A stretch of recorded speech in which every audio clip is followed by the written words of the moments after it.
Welcome back, everyone, to a special episode of Screenplay Rewind. I'm Jeff, I'm Ron. and it's a special, basically a little recap on the second half of WandaVision, because we did watch the first five and do our first episode on it, but we wanted to go ahead and give our closing thoughts on it now that the finale is hit and the show has wrapped. With I thought it was pretty interesting that they actually named the ninth episode the series finale. Yes. To potentially, kind of shut down all those rumblings that people had of, it was a pretty popular show and people are like, hey, when's the second season going to come out? Like, what could it be about? And it seems like this is going to be a one and done type of thing. Well, with the way that the Marvel Universe works anyway, if you wanted to do another series, I mean, odds are you're going to want to mix in a different character and have a different plot line anyway. Why not just call it something different when you do bring her back in another series, Yeah. And we'll get into it in more detail, obviously, throughout the episode, but she seems to be, which is like really cool that she's now shaping up to be like a lot more important character overall. Yes. Which is very good because it's criminal how many films she was in and just had little screen time she got, considering that Elizabeth Olsen has kind of turned out to be, in my opinion, like one of their most talented actors or actresses they have like in any of the movies. So good.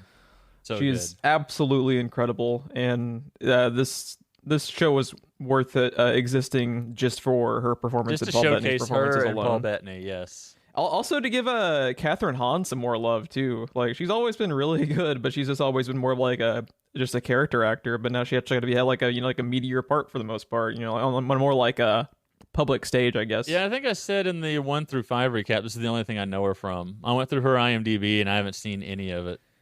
I'm sure you've seen her and stuff. She's just always one of the side characters. So she would pop in and like do her job really good and always be like really good in her character actor small role. But this was a pretty, especially right now with nothing else really happening in the world. This has been one of the biggest things to happen over the probably this and Mando have been the biggest things to happen during the pandemic, like entertainment wise. Yes, I would agree with that. Let's just do some like quick like initial impressions. What were your initial impressions upon watching the finale? Just real quickly, obviously, we're going to be talking full spoilers for the entirety of WandaVision Season 1 and potentially the entire show based on the name of it. So please have watched the finale and the entirety of the show. I was going to say, for the love of God, please have watched the entire show, because we did cover 1 through 5, but these episodes all refer back to, I mean, it's a series. They all refer back to themselves. So we are going to be talking spoilers for the entire series. Absolutely. So, Bobby, turn it off, because I want to watch this with you eventually. Yeah, for sure. And we're going to be focusing more so on the last few episodes, since that's what we hadn't already talked about. But now that we have the full picture of the entirety of the show in our mind and we can kind of formulate our final thoughts on it, it'll be probably more just like a general overview, probably specifically focusing on the final 2 episodes, because I think that's where like the real meat of the last few episodes were. It was the penultimate one in this finale. So what were your initial impressions on the finale, Ron? Overall, I liked it. It's got some problems, but overall, I liked it, and I thought it was good. That's about where I came in on. I have some problems with the finale, but the things that the finale does well, it does exceptionally well, and I absolutely loved the parts of it that I did love. Mm-hmm. Really, the problems that I ended up having with the finale also are tied into the way that I think this show was kind of misrepresented by their the people behind the show, as far as I don't think they were expecting the show to get quite as big as it has been, because obviously when the show was first thought up, we weren't in a pandemic yet. Right. They didn't realize that they were going to be like the hit thing on the fucking face of the planet for 2 months straight, Like, this has been like prime time. This has been like essentially like Game of Thrones level big, like towards the last few seasons of that show, like on just how much like you pull up fucking Twitter and like you literally have to avoid Twitter until you watch the episode, because shit will get spoiled to you because it is just fucking everywhere. Yes, everyone is watching it and everyone is talking about it, and you just got to go into lockdown until you watch it. My first thing that I want to talk about is I think this show, because I agree with you overall, I like the finale. The people online that have been so hardcore about theorizing about the cameos and shit like that. And, you know, you remember a few episodes ago, like they talked about like some scientist or some engineer, and people were like, oh, this is Reed Richards or this is Hank McCoy. Everyone that fixated on those aspects of like the puzzle box aspects of the show hate this finale, because all of those mysteries and like subplots and shit amounted to literally nothing, to the point I'm kind of irritated that they seem to make it be such like a focal point of the like their like, because when they were interviewed, like the director and the showrunner and the actors and actresses, like all they keep talking about is like, we have this amazing cameo that rivals Luke Skywalker, and if Kevin Peters was that cameo, then that is not the same thing. That was, it ended up being such a massive fuck you bait and switch that I was actually irritated by it. Really? Even including Paul Bettany's him trolling everyone. Yeah, it's great. I love it.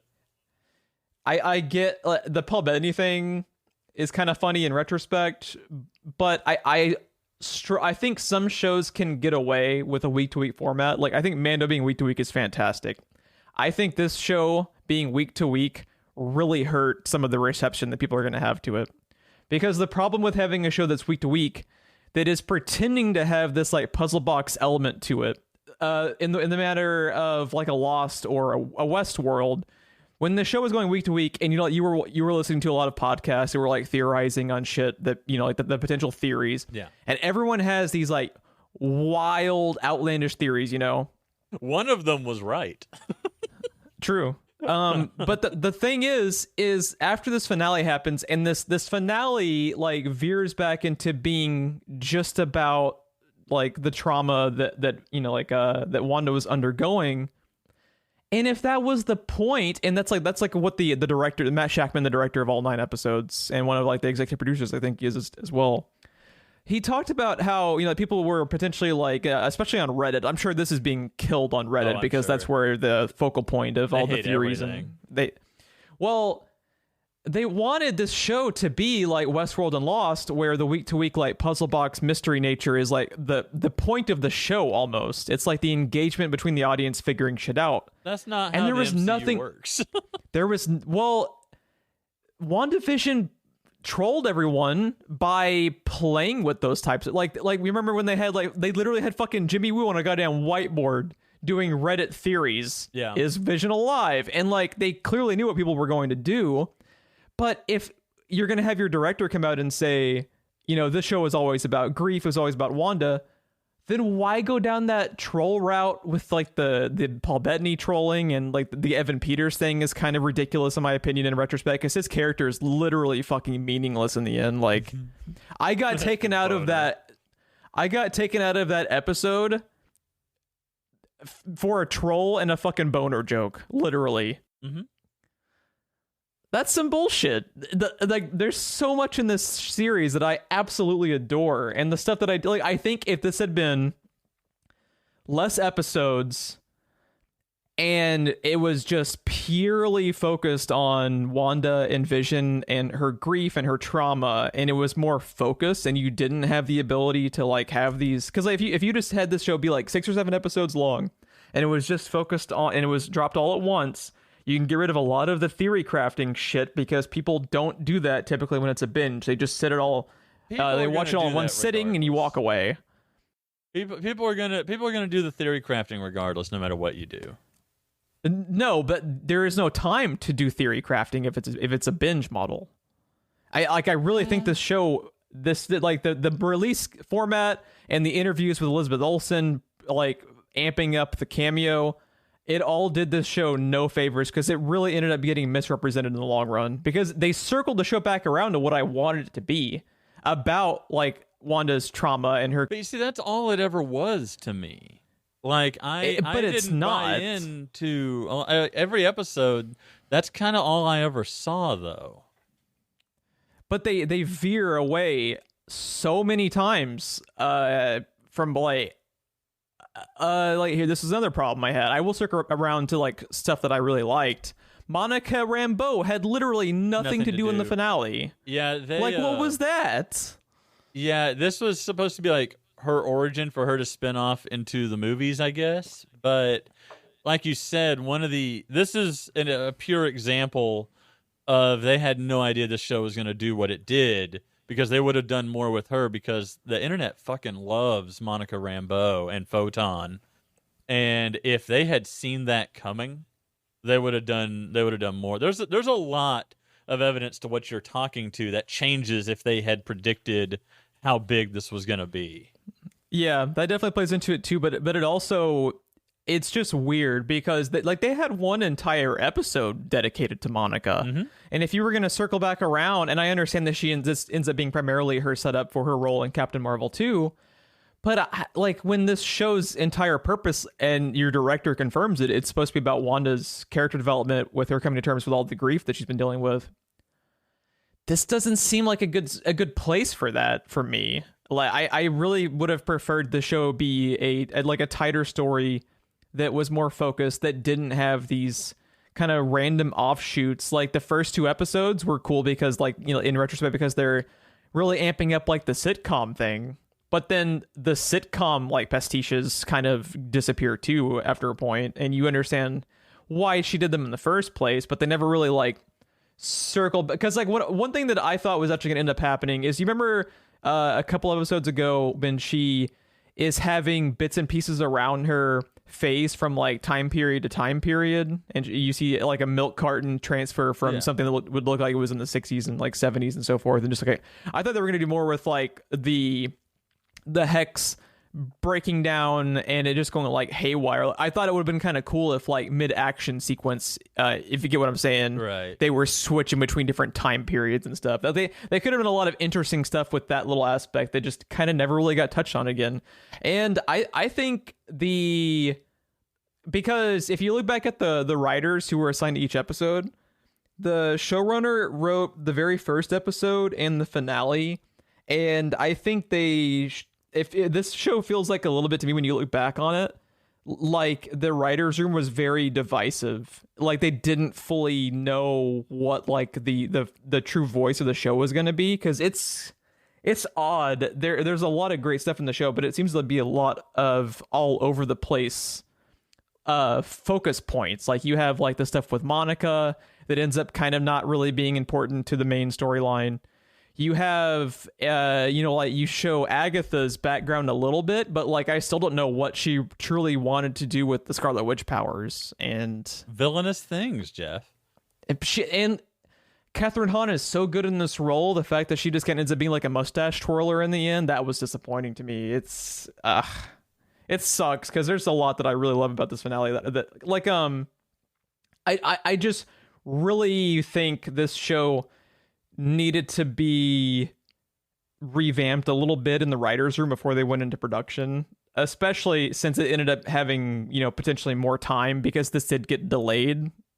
That gives you more time to kind of hone in from the writer's room perspective before you get back to fully finishing the filming and everything. And that's just a bummer to me. But in a way, the writer's room divisiveness that you're talking about kind of goes full circle and plays into it, right? Because sitcoms don't have one writer, one direction. You know what I mean? It also kind of plays back into it a little bit. It's just, if you want that kind of sitcom feel, you got to emulate a sitcom. I mean, I'm playing devil's advocate a little bit here, but all these things I'm talking about were in the episodes where they had completely stopped doing sitcom stuff. So that kind of no longer really applies to it. Mm-hmm. In retrospect, I think the penultimate episode is probably my favorite of the show. The kind of a Christmas Carol style thing with Agatha of walking through these bits and pieces in Wanda's past, and the idea that it wasn't just random that the Stark bomb didn't kill them, that it was actually Wanda's witch powers, right? Putting a probability hex on it to save them. Stuff like that was so cool, because they're elaborating on these details that they had only ever touched very briefly on in Age of Ultron and the previous films they were in. Mm-hmm. And that whole episode I thought was fucking genius. I absolutely loved the penultimate episode.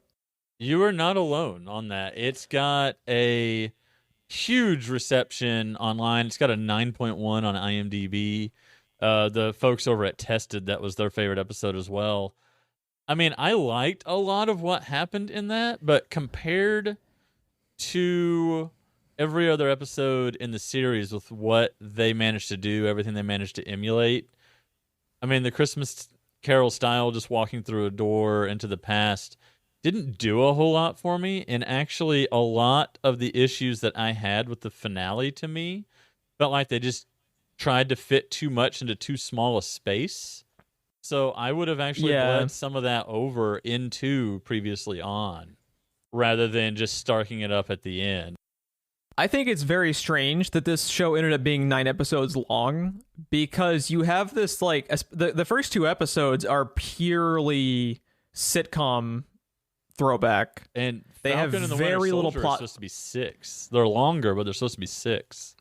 The thing about it, though, is like the Falcon and the Winter Soldier is just going to be an espionage thriller. It's not anywhere. It's like kind of apples and oranges with this, because what you have back in like a WandaVision's like really trying to tell this like very intellectual story that is very counterintuitive to what the MCU typically presents, which is what makes it cool. Mm-hmm. But when you look at the pacing as far as how much information and character development they have, the first 2 episodes, there's no character development. It is just raw sitcom throwback. You know what? The 3rd episode, they start to splash in a little bit of like the parallel storyline of the modern day Sword side with like Jimmy and Monica and Darcy and all of them.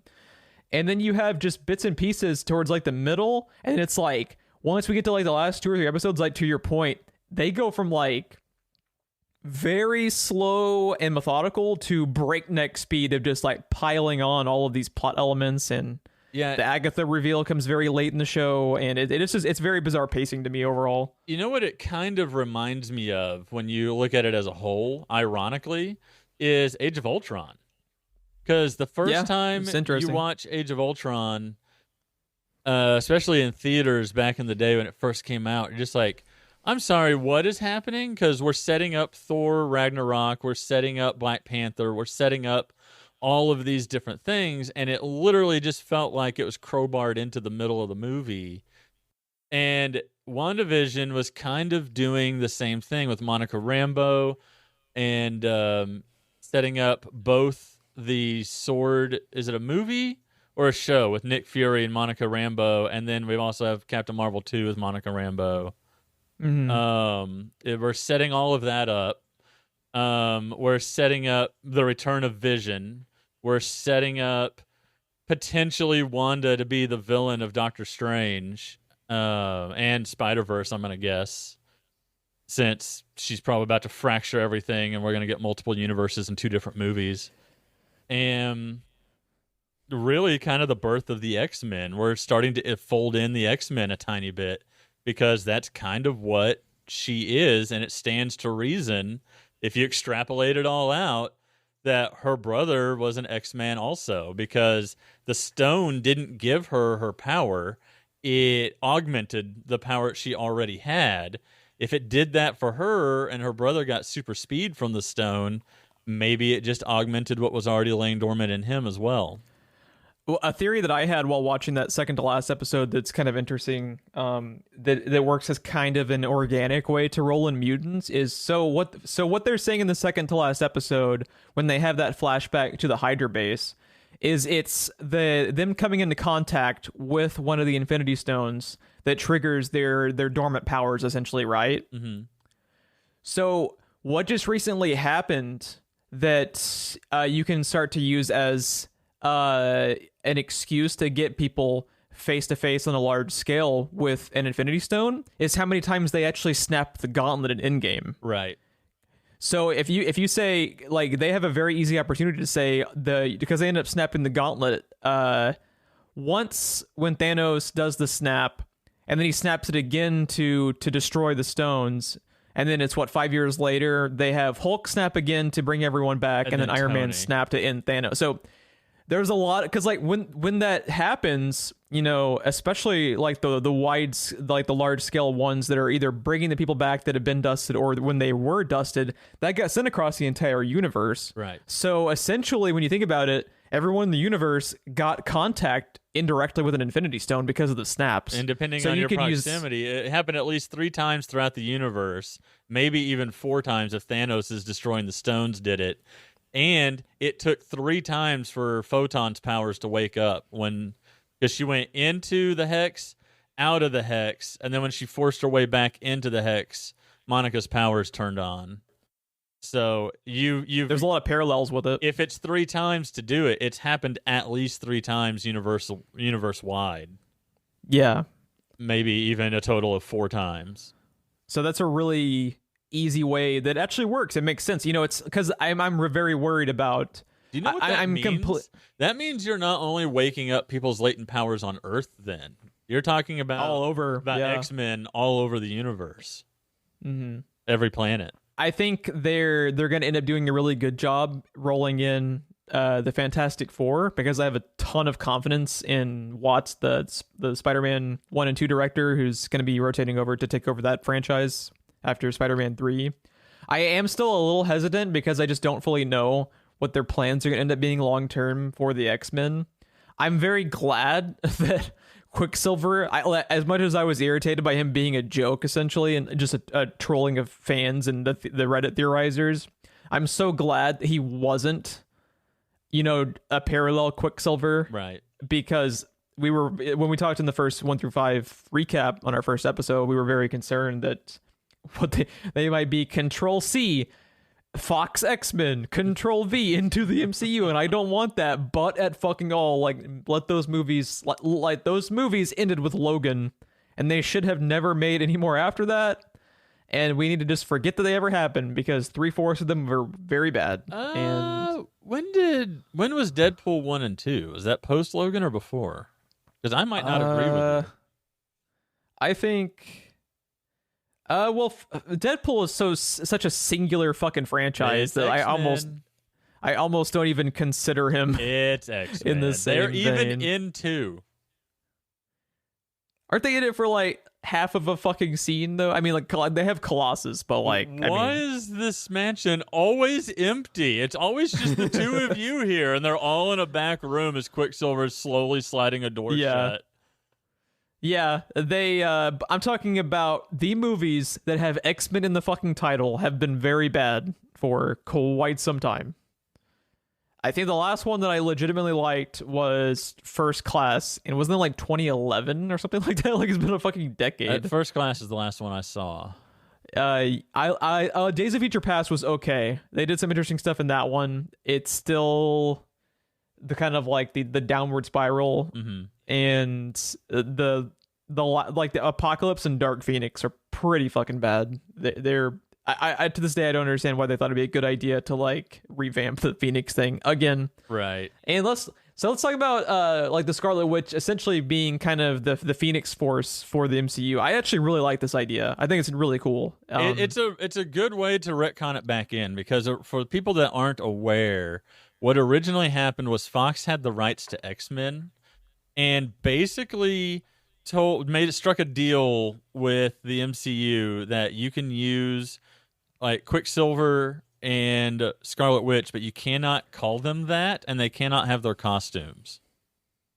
Because if they ever used them in their own movies, which they did use Quicksilver, they wanted to be able to have those rights. So it was just Wanda, they specifically couldn't call them mutants too. And they couldn't mutants call were them a big mutants. no-no. Right. Yeah. So that is why Wanda and Pietro, or just Wanda and Pietro, just had generic kind of costumes. They worked. They looked good, but they're not superhero costumes, right?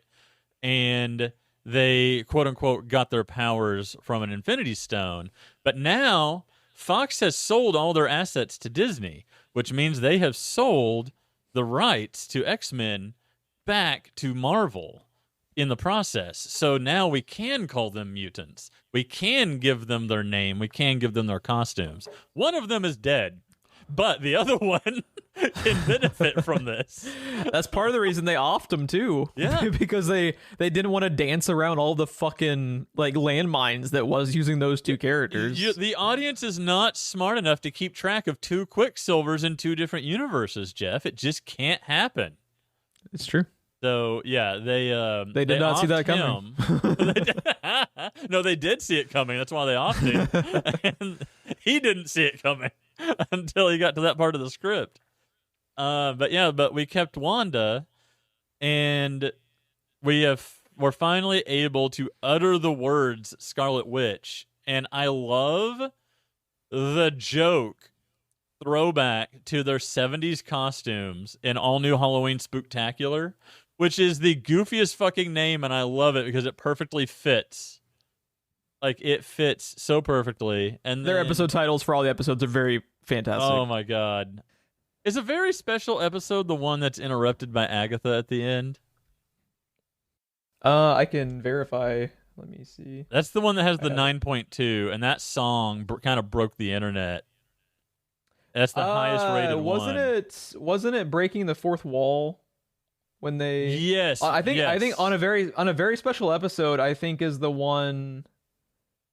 Oh God, which one was? I'm getting them mixed up. I'm getting them mixed up. Okay, on also. A very special episode is it looks to be the Full House one based on the placeholder image on IMDb. Yeah, but I think breaking the fourth wall about breaking the fourth wall because that placeholder image is her talking to the camera, and it was Agatha behind it. Yeah. So you're absolutely correct. Which I believe they said that was a Modern Family episode, but I've never seen Modern Family. I have seen a couple of episodes and wasn't really a fan of it. So the callback to Modern Family did literally nothing for me. That's probably my least favorite episode of the series was the Modern. It has Family one of my favorite things they ever did with Vision, though, because that is what was the Vision thing again? So there's this ongoing gag where Vision and Darcy are in this van trying to get back into town, and like they get stuck at this intersection because first the light takes forever to change. Then it finally changes green, and then construction workers come out, and then they start working on the light for no reason. And Vision is just like, I'm starting to get the feeling Wanda doesn't want me to come back yet.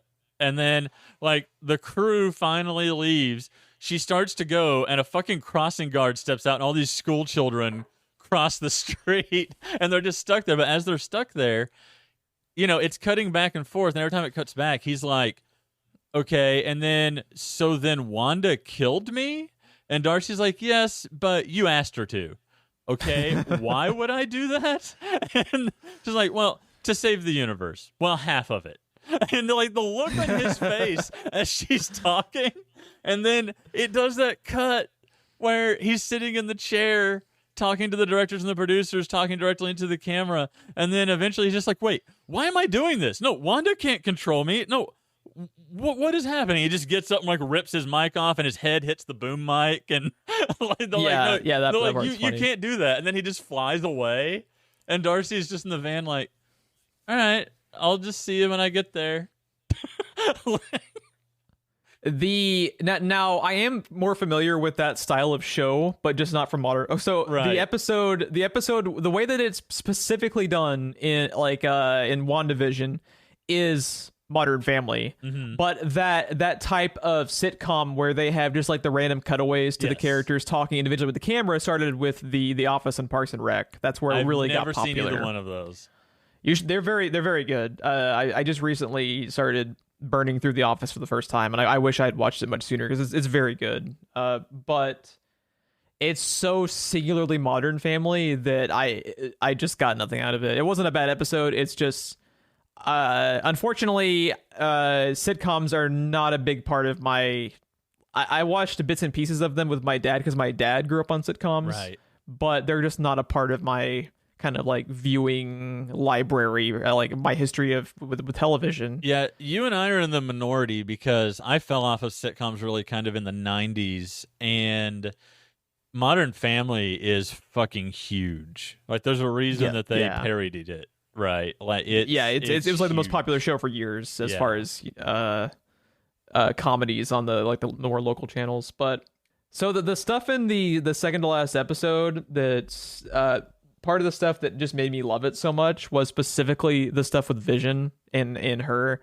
That moment where she is just at the Avengers compound in like upstate New York or wherever, and she has the conversation with him about grief. Yes. The what is grief if not love persevering line will stick with me for the rest of my life. I'll remember that line 20 years from now. It's just so beautiful and so poignant. And that line alone makes the entirety of the show worth watching. I just thinking of that scene and his delivery of it and just how beautiful it is, like makes me want to tear up right now. It's just such a great line. The thing that I've never understood about why people either don't care or actively dislike Vision is the thing that I like about him is he's very much a computer that sees philosophy in a logical way. And they do this a couple of times. They do this in the finale with Vision v what I've heard of referred to as Scarlet Vision versus White Vision. Mm-hmm. They do it again in the thing that everybody seems to absolutely hate about the entire series. We'll get to that in a little bit, I'm sure, but everything that he says, if you think about it, from Age of Ultron forward, it's always a very logical thing, which when you think of a robot character in a show, right, everything has to be very logic, very kind of black and white, but he's more complex than that. So at his base level, he's an AI and a computer, but there's the Mind Stone and Tony and Bruce and Ultron all rattling around in there with Jarvis. So he's got this logic that he then applies another layer to. So like the line you're saying is very much, as poetic as it is a very logical statement at its core, right? Like, yeah. Because he leads into that conversation with her by starting off with saying, I have never... He's such a young creation in the grand scheme of things that he's never experienced it. So it's just an abstract like phenomenon to him. It's not a tangible thing to him yet. Like another example of that kind of wit that I love about Vision is at the end of Age of Ultron when he has the line of, well, I was born yesterday, before he takes out Ultron. That line is a very true, very logical statement with a little bit of Tony Stark's flair tossed onto it. And Jarvis is always a smartass too. And so Jarvis is always a smartass too. So you see what I'm saying? Like it seems simple on the surface, and then you think about boiling down him. It's something that a computer would think, and then it goes through these different layers. It goes through the Tony layer, the Bruce layer, the Spirit Stone layer, the Jarvis layer, and it comes out the way it does. And I've always kind of picked up on that, and I've always enjoyed it, so I've always really enjoyed that character. It also helps I know nothing about that character except for what is in the MCU. But see, the thing with me, and specifically the stuff in Age of Ultron with him is very good, and I didn't fully appreciate it enough at the beginning, because my first reaction to Age of Ultron was just like, this movie is so all over the place. My first reaction to Age of Ultron was just, what? It's so all over the place, and the first Avengers movie is such a fucking perfect classic. So good. That like I feel so bad because like Joss Whedon did a hell of a job in quick succession to be able to make Age of Ultron with all the shit he was required to crowbar into that movie. That movie works remarkably well when you go back and rewatch it. It's just there was so much hype and so much to live up to with that first Avengers movie because it's so goddamn good. Yeah. That when I watched it the first time, I was just like kind of blown away by just how all over the place it was, and I was very taken aback by it. But I rewatched it towards the beginning of WandaVision. I think I watched it. I think I watched it after like the second or third episode to go back and rewatch it because I had very mixed emotions about it. Obviously, there's good stuff to it because it's got that Joss Whedon snark to it. Those wonderful one-liners that he does so well. And I obviously didn't hate it, but I was very taken aback by it. Mm-hmm. And watching it again for WandaVision after that second or third episode to just go back and do some more homework specifically for Wanda and Vision-related stuff because they were always so scarce in their scenes and screen time. I never really gave two shits about their characters in the movies. I in retrospect, look back at like some of the great... Because the other line that he has in Age of Ultron that I absolutely love is, a thing isn't beautiful because it lasts. He's having that kind of philosophical conversation with Ultron towards the end before he zaps the final Ultron bot, about how it's kind of like a glass half full, glass half empty conversation where Ultron is seeing it in a negative way as far as his view on humanity. He just sees how pointless humanity is because they're organic, they're flawed. And then Vision is able to see like the beauty in that, it makes Ultron everyone goes an individual. full Lulu Dallas multipass when she Googles war. Yeah. And yeah, for sure. And yeah, he's on the opposite spectrum, but it's funny because he understands where Ultron's coming from because he's part Ultron himself. The funny thing that I was also thinking as you were talking about Age of Ultron is every time I go back to it, it's always better than I remember it being. And as good as WandaVision is, and as much as I like it, I wonder if going back to it in 6 months or a year, if it's going to be, it seem like it makes more sense and is even better. WandaVision or Age of Ultron? WandaVision. WandaVision. Mm-hmm. I'm curious to go back and rewatch WandaVision at some point. I think I could potentially end up liking it more because my brain will automatically fixate on the parts that ended up being meaningful in the long term over the course of the show. And because it was interesting, the first 2 episodes dropped and I didn't really care for them that much just because the sitcom throwbacks didn't do anything for me, and I wanted them to fixate more on the stuff that I was interested about. And they ended up doing that more as the show went on. But as I got more into the show, I did start to kind of like pay attention because of how like intellectual the show was, and because of how much people were reacting to it as far as the theories and stuff. I started to like listen to more podcasts about it. People like were really getting into it, and when I started to kind of like buy into like some of these like crazy awesome theories that like some of the fans and viewers were having that ended up just not amounting to much. If you can kind of get past that and look back at the show later on for purely what it was instead of what people wanted it to be, I think it'll be a more enjoyable experience. So I really quickly want to tie back in while we're still talking about the Vision stuff.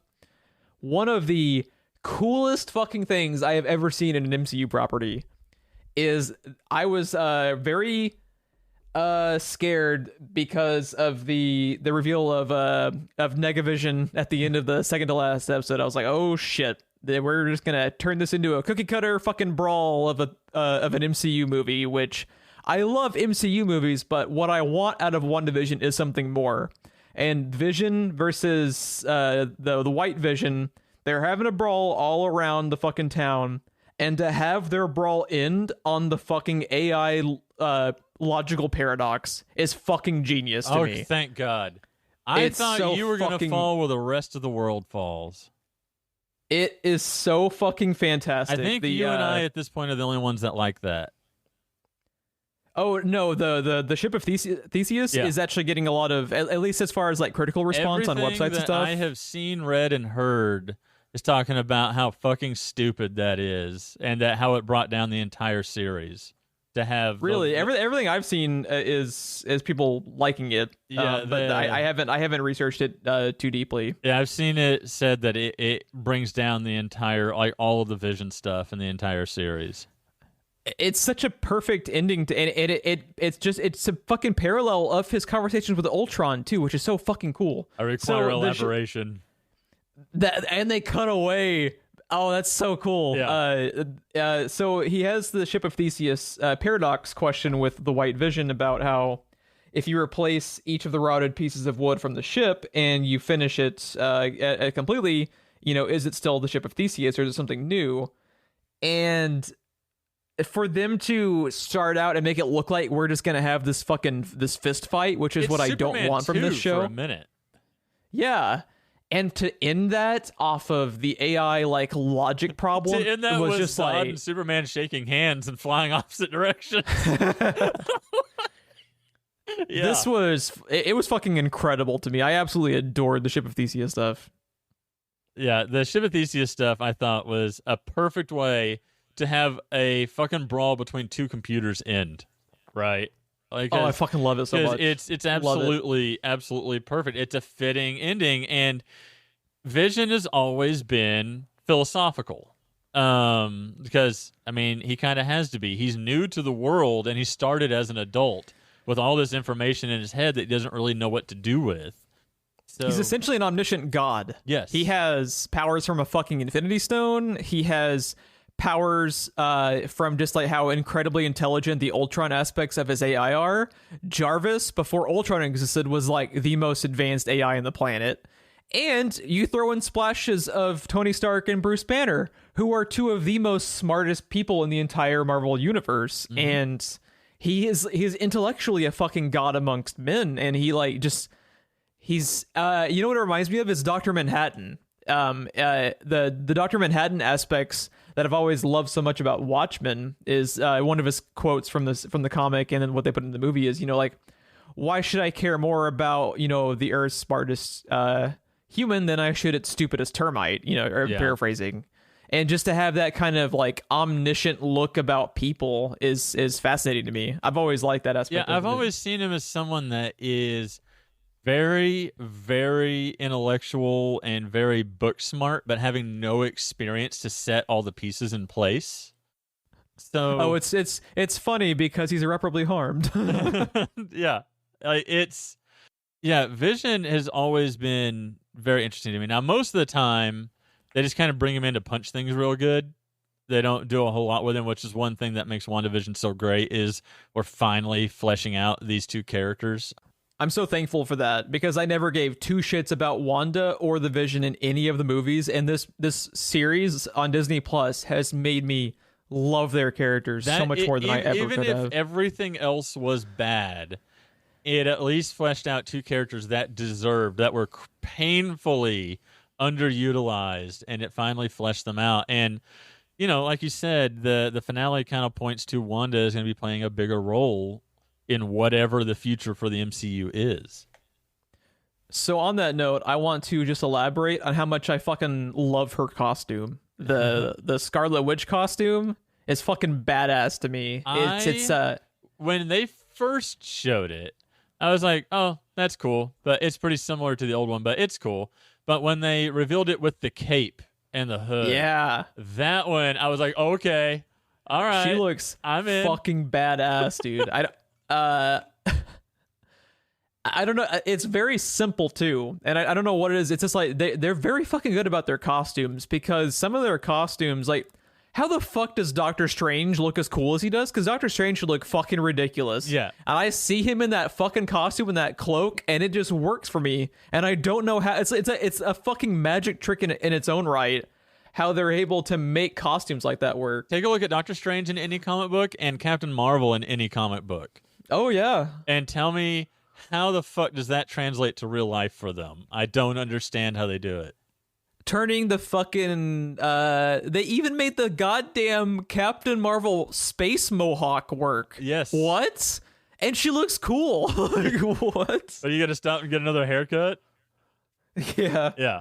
And with the show, if you just look back at like all the many roles that Elizabeth Olsen plays, like how she perfectly plays, like, not even count, like, she plays the 50s sitcom perfectly. She plays the Full House sitcom perfectly. Yeah. She ends up playing, even taking away from the sitcom stuff, she's playing both, like, the Wanda within who's gotten wrapped up in her own WandaVision, like, reality, where she has kind of, like, forgotten herself.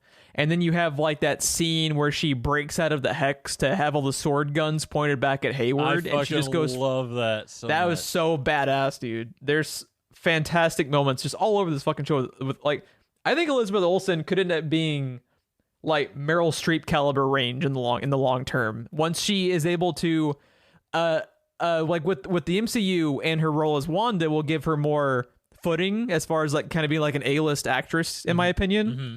And I think some of the roles she will end up doing post the MCU will blow us away. As long as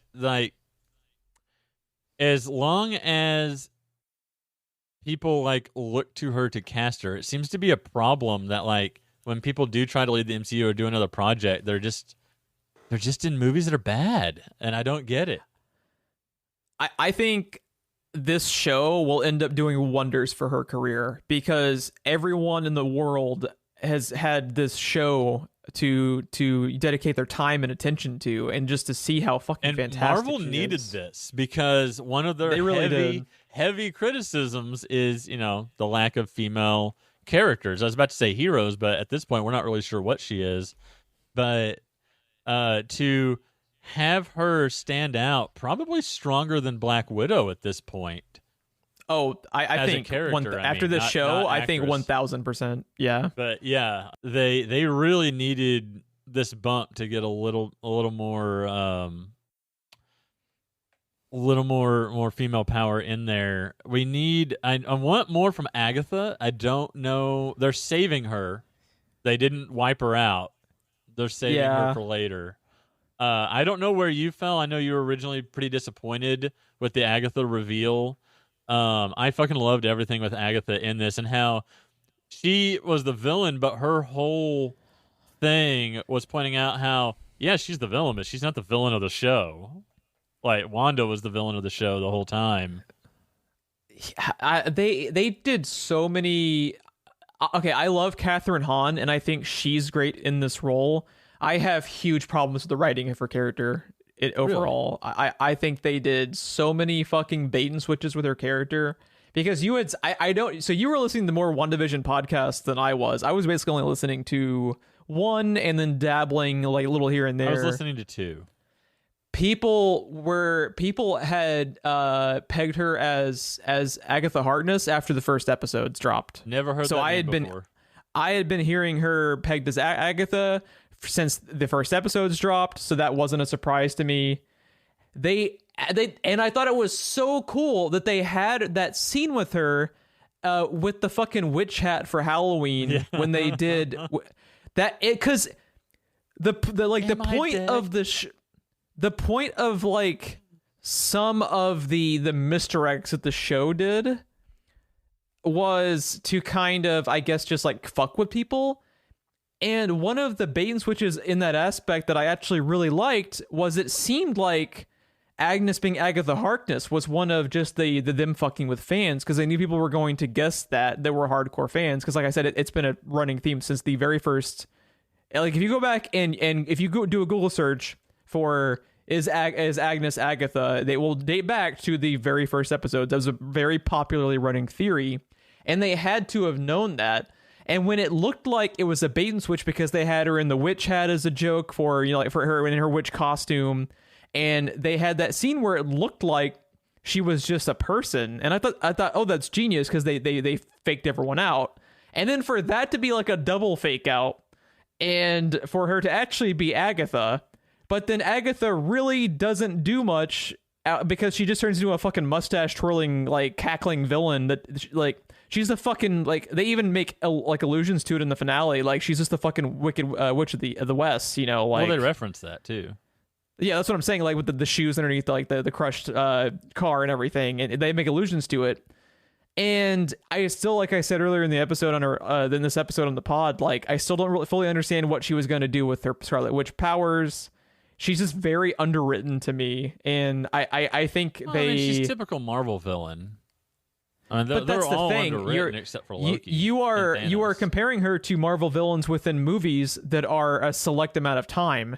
You can have as many episodes and have as much of a runtime as you want on a TV show. They had complete control. The MCU a TV show with 2.5 hour long episodes. So, but so you have a mandated runtime that you have to keep a movie within. Like they had to fight just to get in game to like 3 hours. You can do whatever the fuck you want with a Disney Plus show. We were going to watch it regardless, and they have it broken out to as many episodes as they want, and they can do as much as they want. And for them to still have kind of a crowbarred-in villain that was kind of underdeveloped even in the show, when they have no excuse, because it is hard to kind of jumble, especially in the earlier parts. Typically, the villains get better as the franchises go along, because they no longer have to be origin stories, because like obviously the villain in the origin movies are going to be underwritten because they just don't have enough time to fully establish your main character, and you know, like so on and so forth. And I thought that Agatha just kind of ended up being meh. I don't really have any, like, if they never have her back, I wouldn't be disappointed. Really? I just never really thought much of her character. Yeah, I mean, to that point though, on time, to develop her more, wouldn't you have to sacrifice more of the Wanda and Vision character development that we received over the course of 9 episodes, though? That's the thing, though. For a good chunk of the episodes, we didn't get any development with her character at all until episode 3. Like, there's no character development at all happening in the first 2 episodes. They are pure sitcom throwbacks. Like, they didn't even break on, like, to the point where like Vision didn't even start to like be picking up on shit until like episode 4, and then they would get to a culmination point of developing her character. And it's what they decided he picked up on stuff in episode 1 at his work. He doesn't really start to act on it until questions it in episode 3. He doesn't really start to act on it at all until they get to like literally that episode where they have the Evan Peters fake out, and that's again they start culminating like all of these threads with with Vision figuring out something's up, just to do a bait and switch with Evan Peters and fake everyone out with that. And then they slowed down like the Vision aspect of it a little bit because, like he is kind of, like just kind of like on, kind of walking on eggshells with Wanda as he's, he lies to her to go, quote unquote, do like the neighborhood watch bullshit around Halloween. And I thought the pacing of the show is very weird. I think more episodes should have been written by the showrunner to give it more of a cohesive voice behind everything, because you just have episodes that are just like fucking... Like, for instance, like we talked about, like Monica not really having much to do in the finale. I think the stuff with Hayward is also like just like really bizarre and underwritten, and the stuff with Hayward seemed to mostly, in my opinion, like be like associated with Monica, because his whole thing was he took over the like the director of S.W.O.R.D. position because like they have like the background episodes where she had scenes with him as far as her being grounded because of the rules that her mother had set in place before she died. Mm-hmm. And for the Hayward stuff to like come to a head, just to end on like the Darcy joke of her like hitting him with a car and Monica having fuck all to do like in the entire last episode outside of saving the kids. There's still a lot of speculation surrounding Hayward, though. We're going to be seeing him again. You think? I don't think they'll ever show him again. I think he's just done. There's talk of he's possibly in. I still don't know if it's a movie or a series with Nick Fury. Huh. So there's that. There's also still the speculation that he ends up being Doctor Doom. Oh, I'm gonna be so pissed if that's the case, because he's such an incompetent character. Like he doesn't do shit. The Fantastic Four theories running, he was Doctor Doom in everyone's theories, and people are still holding on to that. That makes my fucking eyes roll. I just think his character is completely worthless in the grand scheme of things. Like he never like accomplishes shit in this show. He's just an asshole, and he just like he's the Justin sends Hammer people of the show. Except Justin Hammer is like really likable, and Sam Rockwell is fucking amazing, so he can do whatever, and I'm okay with it. Like Hayward was just a complete waste of time. Yeah, character-wise and the way he's utilized, he's Justin Hammer. And I have huge problems with Iron Man 2. I know you like that movie. I do not like Iron Man 2, so that's not a good frame of comparison for me. But get your own roof. I do want to talk about let's just do a little bit of speculation. So I was a little disappointed that I thought it was cool they had the call out to how she's like. She is more powerful than the Sorcerer Supreme. I thought that was cool. They actually called him out. Were you disappointed that Doctor Strange never had a cameo? Or never really, like... Because I thought he was going to be at least involved in a post-credit sequence directly, since they are moving her over into Doctor Strange 2. And they never, outside of the Sorcerer Supreme, like, illusion, they never directly tied him in. So what were your thoughts on that? I thought that was fine. I'm fine with that. I was a little bummed out. I at least wanted to see him. I wanted to I think it was more important to directly tie Scarlet Witch and Wanda to Doctor Strange 2 than to kind of have the mid-credit sequence pointing Monica towards like S.W.O.R.D. or whatever with the scrolls. Like I think the Doctor Strange 2 stuff is more important in the grand scheme of things, especially since the multiverse is so, like you mentioned earlier, it's so paramount within the next phase of it fucking up like the Spider-Verse realities, and like Doctor Strange 2 being called like in the multiverse of madness, and she's so important. Like I wish they had more. It was cool seeing the Scarlet Witch like astral projection reading the Darkhold, kind of like like Doctor Strange uses astral form to pick up on magic faster. That was a cool callback. Did you notice though that anytime Doctor Strange was doing it, he was basically asleep, and she's like outside taking in a breath of fresh air and making tea while also in the other room doing that at the same time simultaneously. Like that, she's in two places at once. She is going to end up being, I think, fantastic. The way that they are going to intertwine her with. If they hand this character over to all the people behind anything Doctor Strange related, it's gonna get batshit, dude. Because the way Doctor Strange was utilized in Infinity War and in the Doctor Strange movie, like you had told me before I saw Infinity War that he basically kind of steals the show in one scene, and that whole scene with him and Thanos, it's so good, was absolutely incredible. Could you imagine if she's the villain of Doctor Strange because she's desperate to get her children back, and her v Doctor Strange? And it's kind of cool too, is because so I just watched Doctor Strange because I've been rewatching like a good chunk of the MCU over the past month or so, just because WandaVision kind of got me back into it after I went back and watched Age of Ultron to kind of kick it off. So I rewatched Doctor Strange a few days ago, and they can directly have a continuation of one of the plot elements of the first Doctor Strange, because I could totally see them having the place that she's able to, because so they send like the hex wave as it's kind of shutting down across the city, and they have like the really great scene where she kind of, like she tucks her and Vision tuck the kids into bed, and they seemingly like disappear.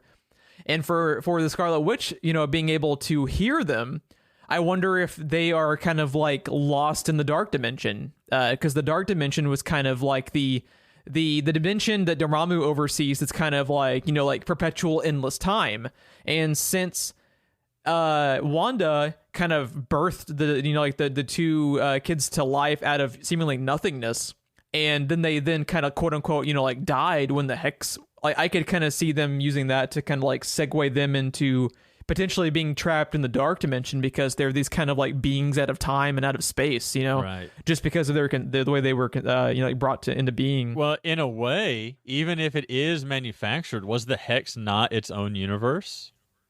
So if we're talking multiverse and an infinite universe is in an infinite multiverse, that universe is still out there somewhere. Yeah.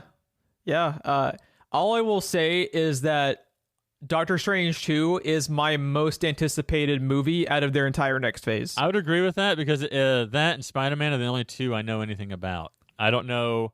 I don't even remember the names of the other ones, because I don't know those characters. I don't know those worlds. Two of them, the more kind of like off the wall ones, are the Eternals and Shang-Chi. Mm-hmm. I know very little about them. All I know is that their concepts are batshit. That has worked in my favor once and worked against me really bad once. So elaborate on which ones. I require elaboration. Guardians of the Galaxy I knew jack all about. And I also knew jack all about Iron Fist. Well, Iron Fist is it's not really. That's kind of not anymore. Netflix doesn't have the rights to any of that shit anymore. I'm just saying, like, I don't really think it's fair to like criticize, because those fucking shows were like barely. It worked against me. a thing. It worked against me like pigs trying to swim in gravy, Jeff. Oh, that show. Why did I watch all of that show? Why did you watch all of Iron Fist? Because I'm a completionist and an idiot. I watched all of season 2. Oh my God! I watched them all. Why? After season 2 is actually pretty good. You go back for more. Iron Fist season 2 is actually pretty cool. But I was actually kind of liking it at the end of season 2, because they did all the like. Because they dumped the shitty fucking Scott Buck showrunner that ruined season 1 of Iron Fist and ruined fucking Dexter, that pissed me off. They dumped his ass, and then immediately season 2 is like 10 times better. It was actually pretty good. They did a lot of interesting shit with the end towards the end of the second season that kind of got me on board, and it got shit canned. So I wasted all of that time. The thing, though, is Spider-Man is like arguably my favorite. He's my favorite Marvel character. He's close to be my favorite just comic character after Batman. Like, they're like 1A and 1B in my eyes. I don't know. I think they're both 1A. I can't decide between Batman and Spider-Man, honestly. I think it's still Batman for me, just by like a fucking hair. Uh-huh. But for me to have Doctor Strange be my most heavily anticipated movie of the next phase when there is Spider-Man 3 says like volumes of just about how incredible of a job that they did with Wanda's character and as like setting her up. I'd agree, because I am glad that with Wanda that they kind of found a way to like have their cake and eat it too by kind of rotating the Scarlet Witch aspect of her to be kind of like the Phoenix Force, because now they get to have Wanda and still have kind of her representation as a villain. They could kind of have her be both, which is it's okay for me because I think this next Doctor Strange movie is gonna be fucking awesome and I cannot wait for it. Are there any other things we haven't talked to just kind of about the state of the finale and just kind of your overall thoughts before we kind of close out this episode? Just looking back. Another thing I was least looking forward to talking about was the ship of Theseus, because I just knew you were probably going to agree with everyone else. So I was really happy to hear that you agreed with me on that. I think you should look up some more though, because everything I've heard has been positive. I think there's more people horribly negative. I think if you start browsing around Google and Twitter about it, I think you'll find a lot, because like there's a lot of articles about like I'm looking. I just Googled it. Wanda, Ship of Theseus. The Easter egg makes Vision's ending even better. The Ship of Theseus fixes some of the dumbest things about the endings of Marvel movies. Like, there's a lot of positive thought pieces coming out now about it. So I think it was received more positively than you might have initially been seeing. The only other thing we kind of washed over, because you and I were disagreeing about Agatha, was I did like how Agatha makes it real clear, real fast that she is basically not strong enough to take on Scarlet Witch. So she spends 2 episodes just whittling her down until she is more powerful than her. So I did like that. I thought that was cool. That starts with Previously On, because not only are you getting more of the backstory, but you're also fucking with Wanda's mental state. And then she takes the kids, which breaks her down further. And then she releases the entire town from her spell, and they're fucking furious and coming at her, and that breaks her down even further. And by the time you get down to it, they're at probably the same power level, or Agatha's maybe even a little bit stronger, and now she's strong enough to take her powers. And then Scarlet Witch, even having been more powerful at the start and then now probably not, ends up using Agatha's own trick against her, because technically the Hex is one giant-ass room. Yeah, her using the ruins and inscribing them on the interior of the Hex was really cool. Yeah, and I've seen enough Dragon Ball Z to know that fake out when I saw it. They do that a lot in Bleach too. I was waiting for it, dude. I was so excited because every time there's a character in Bleach that never misses. So when he misses, there's a thing he's setting up, because he has a specific power he can do, but he has to set up a perimeter to do it. And they do that like 4 times in that series. So when I saw her like energy blast, miss, energy blast, miss, I was like, oh, dude. And then sure enough, the Hex is one giant ass room, and only the witch that casts the runes can use her magic. So yeah.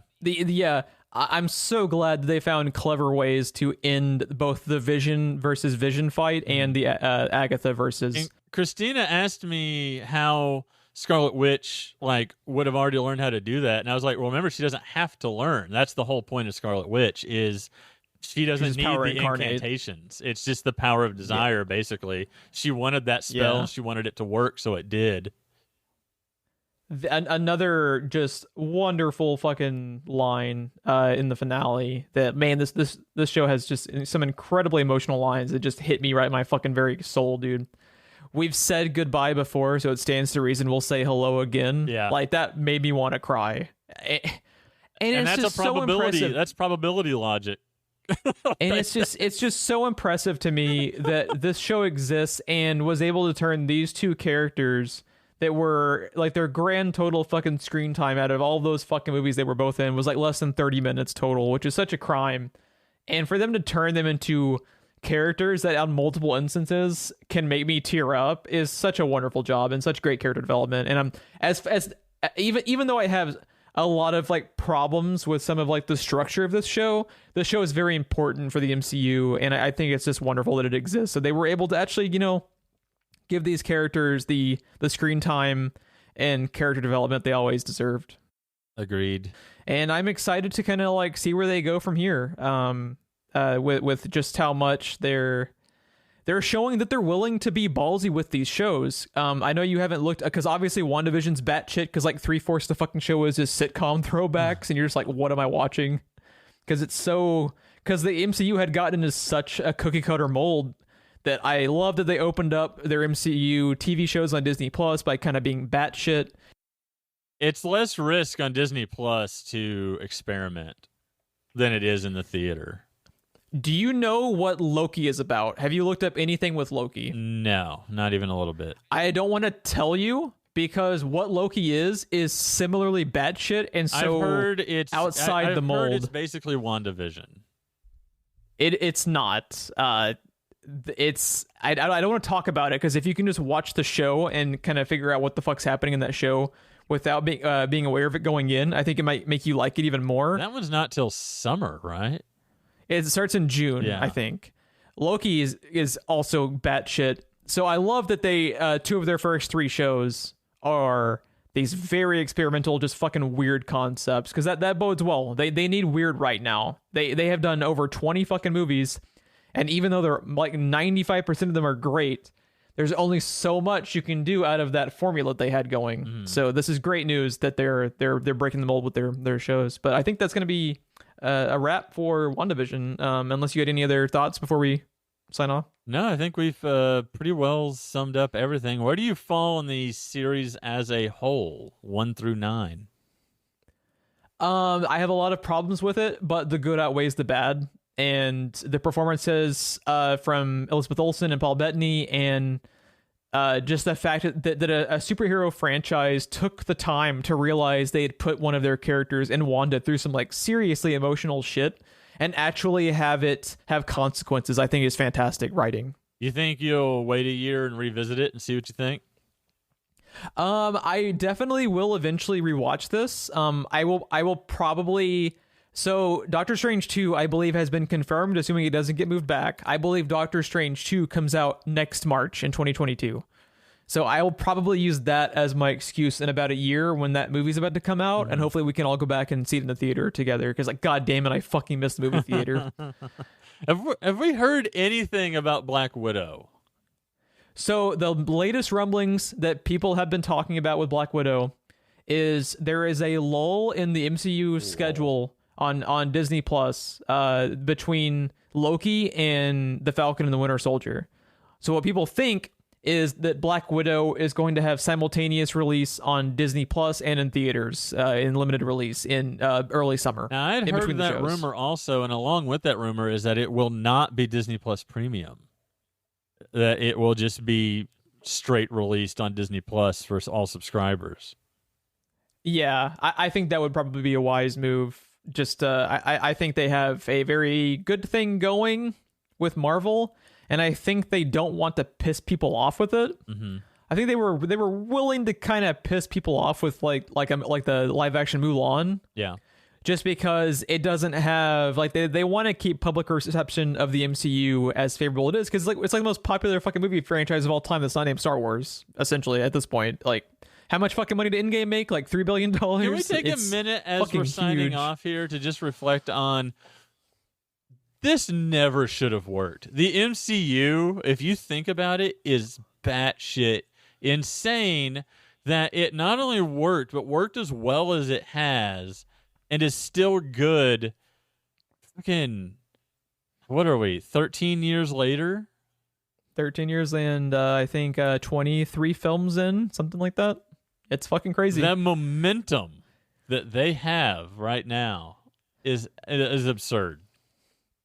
To be able to make something like Thor work, to be able to make something like Guardians of the Galaxy work. It's a fucking raccoon. It's Jeff. it's fucking crazy. There's a talking tree too. If you had told me 13 years ago in 2008 that I would be eventually doing a podcast in 2021 about an MCU TV show? What? Yeah. What? Anyway. Whatever Kevin Feige gets paid, and I'm sure he gets paid a lot, it's not enough. Yeah. Because the man is a fucking genius, and he knows exactly like which projects to release at what time, how to somehow make in like what's fucking crazy, dude. Like maybe like the most impressive thing about the whole fucking thing is that you have all of these movies that have their own singular tones. Like Iron Man has a tone. Guardians of the Galaxy has a tone, you know, Captain America has a tone, and they're all so different, yet the voice is singular throughout the whole thing. And when they all combine into something like Endgame, it works. Like it feels like it works, and it shouldn't because they're so different.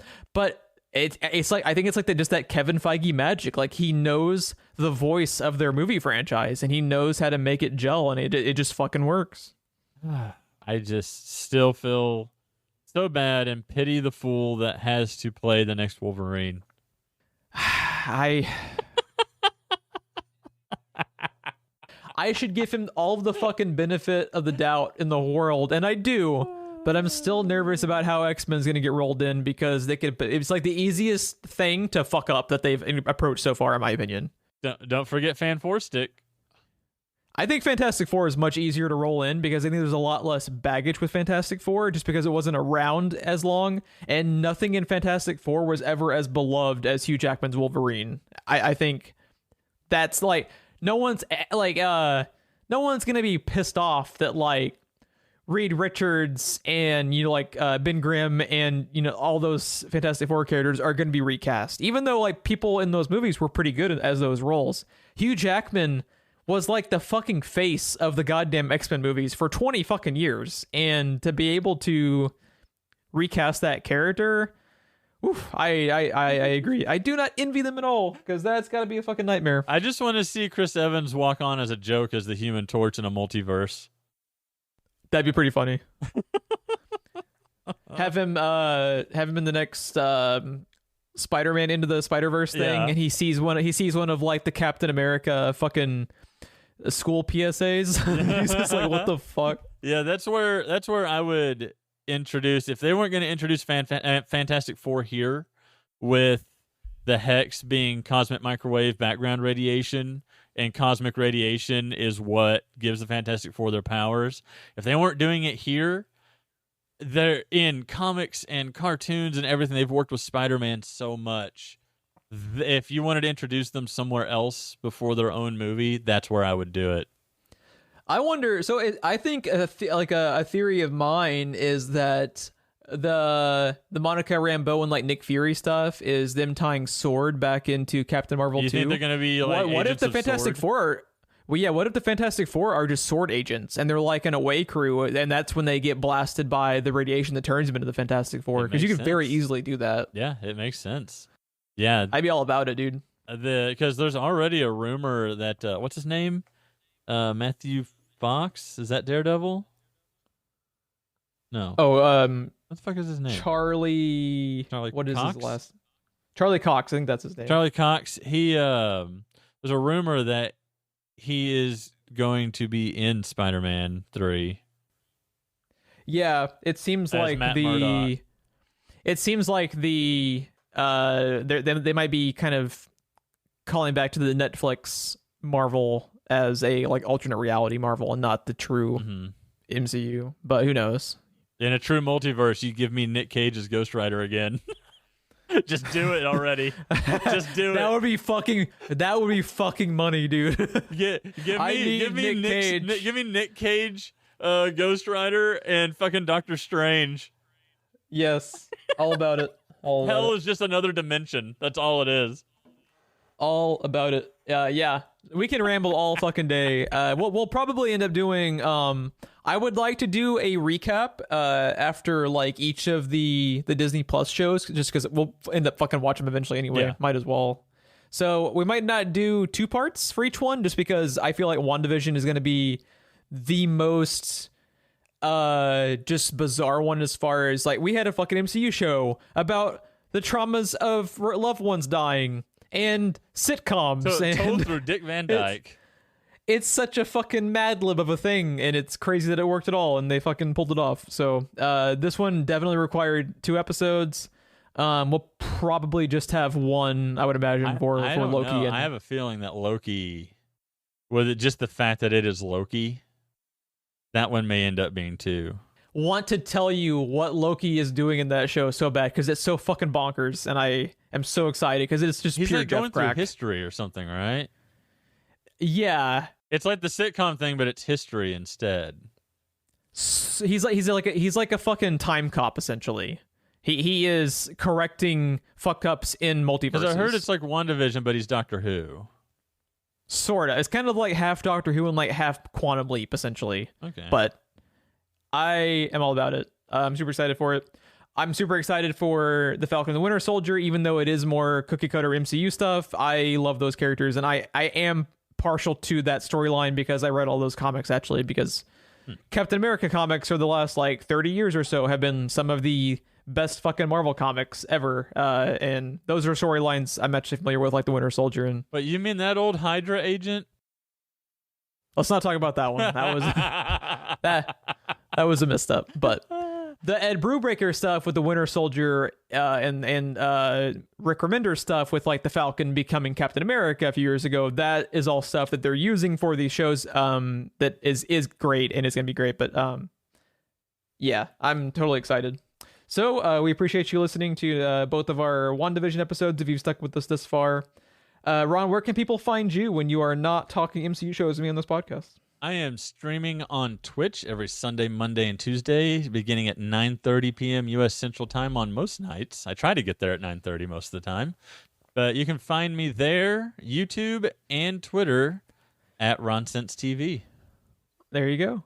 You can find my personal Twitter account, GMillerSPR, and our Twitter handle for the show for any updates and just kind of like posts that coincide with the drops of all of our new podcasts like this one. It's at SPR Filmcast. We appreciate you listening, and y'all have a good one.